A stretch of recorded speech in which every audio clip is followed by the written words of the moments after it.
When Eadweard Muybridge began, photography was a relatively new medium.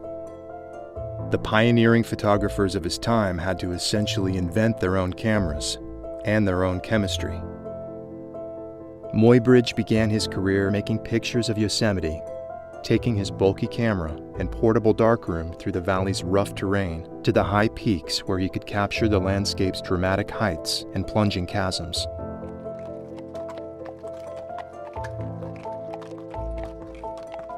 To achieve the shots he wanted, he took his camera out to precipices where his assistants wouldn't dare follow.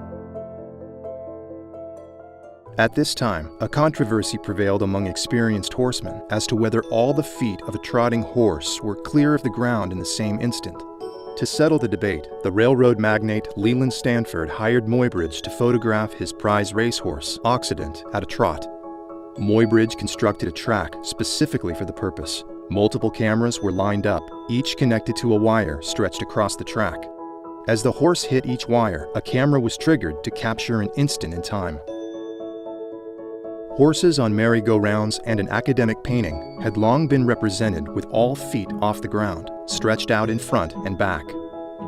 Muybridge's pictures proved something else, that the feet do leave the ground at once, but when they're under the horse's body. These photos caused a great sensation. Meissonier, a celebrated painter of horses, is said to have wept when he saw Muybridge's photographs. It was the first time that such rapid motion could be seen like this, thin slices of time, quicker than anything the human eye could perceive. Muybridge experimented with the optical gadgets of the time, the zoetrope, thaumatrope, and phenakistoscope, and he created something he called the zoopraxiscope, a precursor to cinema. It showed his still images in rapid sequence, reanimating the still photos, and cast the image on a wall. Some would say that the only thing lacking was the sound of the hooves pounding the ground, or they would have believed that horses were really running through the room.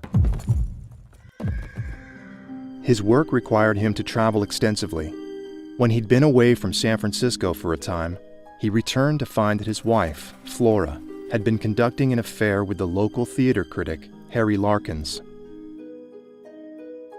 Stricken, Muybridge got on a ferry, went to Calistoga where the lover was hiding, and shot Larkins dead. He was put on trial for murder. If found guilty, he would go to the gallows. His attorney mounted an imaginative defense, with friends and associates offering examples of Muybridge's benign madness.